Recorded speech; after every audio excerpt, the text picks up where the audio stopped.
up, Juju. Time to go to work. All right, can we talk about Wake up, I get it, I get it. 1, 2, 3, hey. Wake up, I get it, I go. With everyone saying I'm up next. It's not my fault that the vocals are gold. They're making the haters so upset. My life is a movie, the way that I roll. They saying I'm goofy, but baby, you know I'm making everybody obsessed. Cause we the best, how we get wrapped, and I know we gonna get bread. We gonna get bread. We gonna get bread. We gonna get bread. We gonna get bread. We gonna get bread.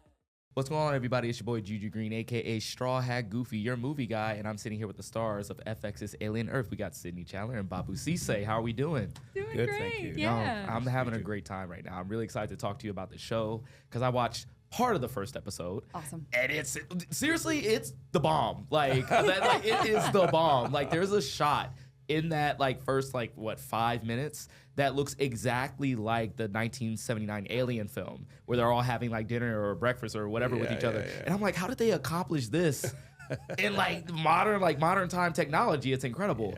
And then you do some deep dives, you find out it's set 2 years prior to that original film. So now I'm just the lore drops is absolutely insane. I usually start my show, because me being the movie guy, I start my show with a deep question about what movies you love. But I think what's appropriate is that we should talk about what got you into the Alien franchise. What was your experience for the first time seeing Alien? Yeah. For me, I was very young, and we've been talking about probably too young. Yeah, that's a common theme when it comes to Alien. Yes, because the xenomorph was quite literally a part of my nightmares. Yeah. I had night terrors as a kid, and it was that alien right there. And so that was my initial, entry point into the films. And then later, as I grew up, I started watching them over and over because I started to see them from a different perspective, not just absolutely terrifying, but the way that film feels so raw, and there's so much breath and space and tension and reality. And when doors open, they make sounds. There's rust and so much organic elements to it, even though you're in space. That's so hard to accomplish. And it's so incredibly well done in such a simplistic, streamlined form. So that movie's just it's fascinating. Every time you watch it, you catch something new. I think with that first movie, exactly what you're talking about. I'm a big fan of one of my favorite horror movies of all time is The Shining. Oh, man. You know what I'm saying? Wow. It's Incredible. And when I was younger, I didn't quite get it at first. But then as I got older, I was like, no, it's the isolation that's so terrifying in it. And it's the same thing. You hear things very heightened, like when doors open, the kid riding his bike, tricycle, the sound of the wheels on the thing. So dope. And it just puts this pit in your stomach. You start to shake a little bit because it just feels that much more visceral. Yeah. And for Alien, you take this in a futuristic sense, a sci-fi sense, a place that 90% of the population is not going to go onto a spaceship. Yeah. All the way out. Way more millions than of 90. more than 90, Where is 90, this 95. It's Katy Perry and all that. That's the other 10%. Yeah. But you put it in this space, and that's what makes it feel more real, more tactile, more lived in, because it feels they're isolated. They're in this kind of tube in the middle of space.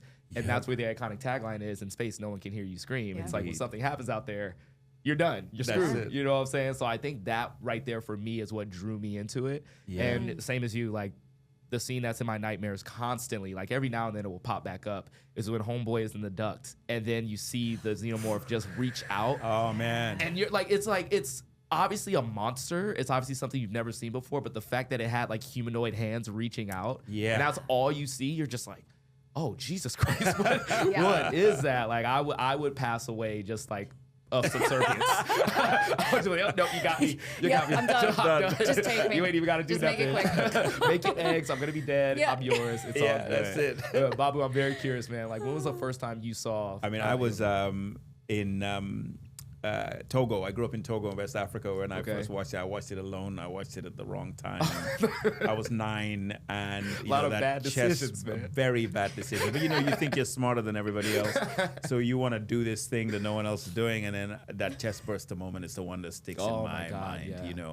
because it was just a simplicity. As you say, I love that scene and the way it's playing out. It feels very real. I love the word organic you used earlier. Yeah. And then suddenly he's not feeling so good. And it's just, and also I think we talked earlier about the possibility that this was the first time that the rest of the cast also saw it. Yes. So it wasn't just that, Yeah. it also felt very real. Yeah. And so my little kid brain is going, no. You know, and it was years before I saw the second one. Right. You know, and then after that, well, just, yeah. Yeah, you know, it's so funny because the best thing about scares like that is that it kind of addresses like a innate fear that we have of just like regular things. And the thing of that every time I start to get a little cough or like a little like feeling in my chest, you know, you be thinking like, yo, that chest burst probably got it.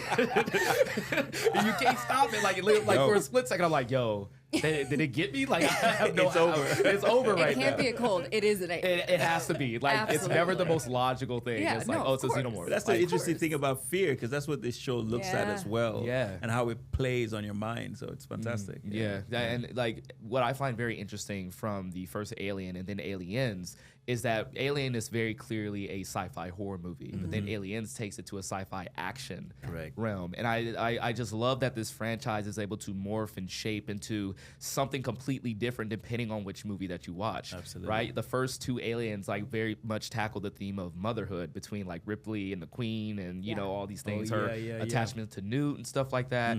But then you watch Alien Romulus, which we got last year, and you know what I'm saying? Which is I thought it was amazing. Yeah, that too. last My third. gosh, oh that- my oh my days. God. I man. stood Wow. up and then I had to sit down because I was like, I'm in a movie theater. But I was like, they did that. Yeah. They did that. Yeah, It's right. so it's cool. fantastic. And the thing that So got me the cool. most, I watched that movie in 40X as well. Oh, and I don't know if you guys have wow, tried wow. 40X. Wow. But that thing is, you know, they move in the seats and Oh, man, everything. no and thanks. like, it's I the was whole freaked. the whole night. So every It's time already like the immersive ship enough. is like tilting, like the seats doing Wow. the same thing. And so you're Oh, kind of feeling wow, everything. wow. Yeah, no, Yeah. it's pretty cool. But Yeah. then like they have the option to turn off the wetness filter, I guess. Because like that? so basically they have like little sprays where they spray you with water if there was like water in the scene. Right? And so I'm watching Where this did movie. you do this? This is so you can go to like a bunch of theaters to see this. I went to one in Anaheim, and like wow. AMC has my them gosh. all the time. Regal, I think, has it. We must It's do pretty this cool. for That the we must premiere. do. Yeah, no, Absolutely. honestly, like after Alien Romulus, I think they should do this for Alien Earth because Yes, it kind of so creates another awesome. dimension to like watching the film. Indeed, Yeah. But imagine like a xenomorph is kind of like lurking, hiding, and everything.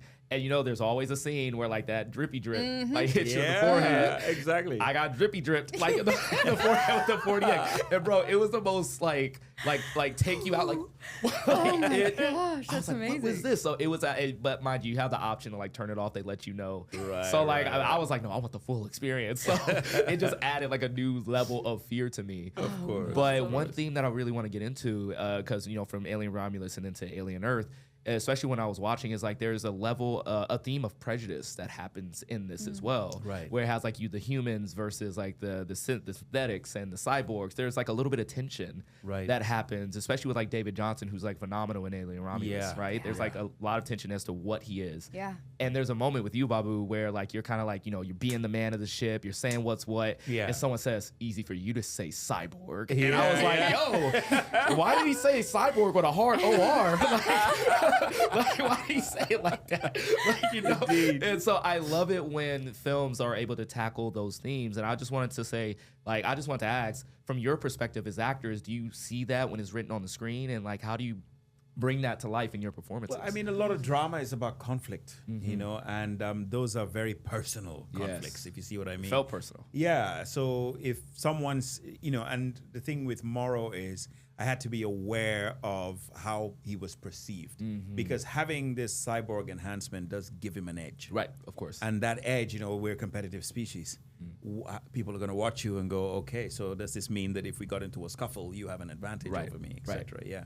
So it does make sense. But again, if we don't have those conflicts in it, and even at the level of, as you say, prejudice, Yes. then, you know, the stakes aren't high enough. So, Exactly. yeah, exactly. Yeah, I think that's a good base level for like those type of things. Exactly. Another thing that I wanted to get, again, this was like, I watched like the first 35 minutes and there's just so many things packed into it that I was just loving so much, specifically with you and your character Wendy. And I love that her character's name is Wendy because there's this element of, you know, she's a child going into a synthetic body, and then she becomes something else entirely. And I love how she's watching Peter Pan, and it's almost like a symbolize of like Peter Pan is taking her away, and like she's recruiting these like lost boys into it. And like I want you to give me like your perspective on that, because the way I like kind of took it was that, you know, when it comes to evolution, it's almost like we always have to give up something to become something more. And your character is giving up childhood in order to become something more, and then robbing other children of that, which is what Peter Pan does, right? Saying like, hey, you never want to grow up? Become ruffians and pirates with me, like come along. But at the end of the day, they're kids. They just want their parents, and they just want to be kids. Like, you give me your perspective on like bringing Wendy to life. Yeah, well, it was interesting when I first found out, you know, Noah was bringing in this Peter Pan-esque element. I was like, huh? How? Who? How does this work? You know, and then I saw what he created. And I don't know if you've ever read Peter Pan. I've read pieces of it. It's very dark. I hear it's messed up. Oh my gosh. Yeah, it's real. very dark, and there are some really similar themes. Oh yeah. I knew it was messed up because I was like a big fan of the Once Upon a Time TV show on ABC. Yeah. And Peter Pan's a villain in that. And like I was like, okay, so that made me kind of do a deep dive into like what Peter Pan is really like. Yeah, and it is dark. Not the nicest. No, he's not the nicest. I mean, granted, he's not the nicest in the cartoon either, but like in the actual written text of where he was created, I'm like, this kid's kind of effed up, like, you know what I'm saying? Yeah, exactly. Yeah. No, well, I think, and that was this really wonderful. Noah has just such a great way of being able to take Peter Pan, an alien, and find these threads of connection that just open up the world that much more. Yeah. And so what I also loved about it too is, you know, Wendy, she is part of, you know, the Lost Boys, but there's an isolation to her. She is the first. She's a little different. She's almost feels a little older, kind of, you know, just separated. Right. And, you know, Peter Pan with Wendy and all of that as well. There's a separation there and a certain loneliness there. So I think it ties. It was only after I watched it, because I've been able to watch them all now, where I really saw the power of bringing that in. Because, at the beginning I was like, wait, what? How? You know, and then I'm like, you know what? I trust Noah, so we'll see. And gosh, it really works. It really empowers the story. Yeah, I mean, when I, like, you know, seeing the trailers, like, I knew that there was someone who was put into a synthetic. I did not know it was a child. Yeah. And I said, this adds a whole new dimension to the story. Yeah. And, you know, I feel like children in the Alien franchise are so prevalent in a weird way, right? Like, we talk about Newt in Aliens, right? And how Ripley attaches herself to her. Yeah. And again, it goes back to the themes of like motherhood and things of that sort. And I love how Wendy has kind of like a mother and father, but they're talking to her as if she's a thing when they like, you're the one who put her subconscious in this thing. Don't call her a thing. Right. How you gonna do that to me, bro?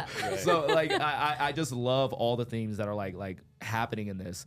Another thing that I want to get into is that this is the first piece of alien lore that's put into a TV show amongst the whole franchise. This is the first TV series.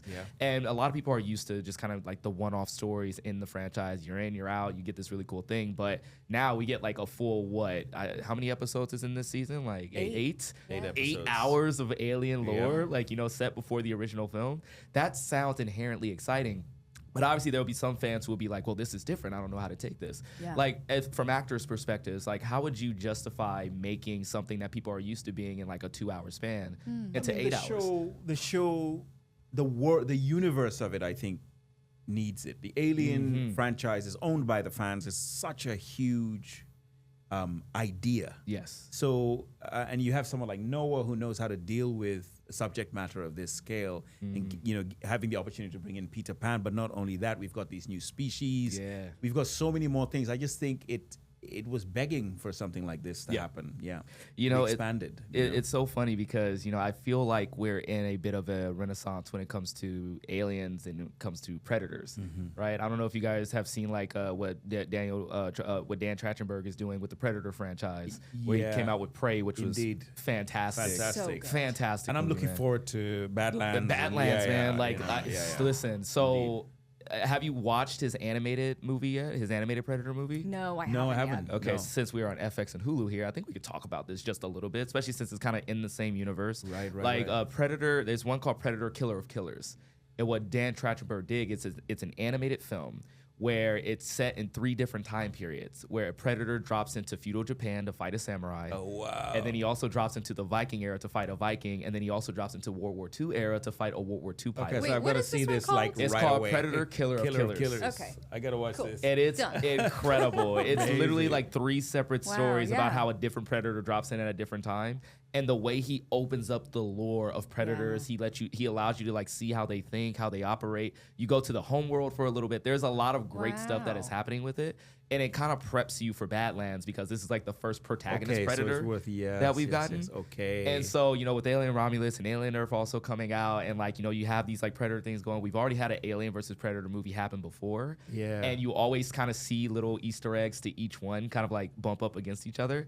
I want like another Alien versus Predator once like they're at the height of their powers. Like how a film or a series, which would you like? Oh, what? I think a series though. I think a right, series. right, like right, I don't know how it will work because obviously we've gotten 2 before that, but I think with like both lores being opened up so exponentially, Indeed. Yeah. I'm like chomping at the bit to be like, I want to see them come back again. Yeah. We need to see them come back again. Would you 2 be open to like being a part of like that kind of like legacy of like Alien and Predators? Why? I mean, if it went that way, yeah. Absolutely. That movie Prey, I just have to say as well, is Fantastic. so phenomenal. My gosh. Like I really was I watched that after I got this really? role. I Right, watched right, it right. twice in a row. You got to though. Is that on a good? rainy afternoon because her performance is just so steadfast. Yeah. and Oh my God. Yeah.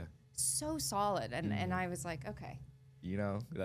we're gonna jump in. Here we go. I mean, it's a great, it's a And great film. I've always like Predator is one of my favorite movies of all time. It's one of my yeah, favorite action same. movies of all I time. mean, I like, quote it all period. the time. I We'll quote be it all the quoting time, man. To the chopper. Bro, the one that always gets me is when he's like, "Hey man, you're hit, you're bleeding. I ain't got time to bleed." I'm like, it's like I quote that one all the time. And the way I always describe it to people, especially to people who somehow haven't watched it, is imagine watching. Somehow haven't watched it. I if love you that. haven't watched, like, what are Like, you what's your doing, right? problem? Like, Yeah, what's your deal? And I say, like, imagine Friday the 13th, except for instead of like another teenagers one. getting like offed. It's the most macho of macho men that Indeed, you've that's a ever very seen. good. You know what I'm saying? Yeah, like, how yeah. many horrors have And you seen Predators like to that? Jason, I actually love The this. Predator is Yeah, Jason. You know what I'm yeah. saying? You got the most muscle-bound dudes in the middle forest with Indeed, machine yeah, guns, yeah. Gatling guns, machetes. I heard But they're doing a prequel to Jason to Predators. I think it's gonna be a TV show as well. would So be like, sick. I can't wait for that. Yeah. But yeah, like so. Those like, are the movies. It's Alien. It's Predator. It's Jason. It's those times. Those are the things that really got under Yeah. my skin. Watching those movies. Oh back really? when. Yeah. Oh my God. See, I already told you. Terrifying. Indeed. Terrifying. Yeah. Okay, so maybe we can get into this. What are some of the most terrifying movies that you've ever watched? Because Shining, like I said, was one of them. But Yeah. Nightmare on Elm Street 2 was the one that like really got me. Like I remember flipping the channels back when like you have to like literally click the little box. Yeah. And as a child, I remember hitting it and seeing like Freddy coming out of somebody's body, and I said, "Oh nope!"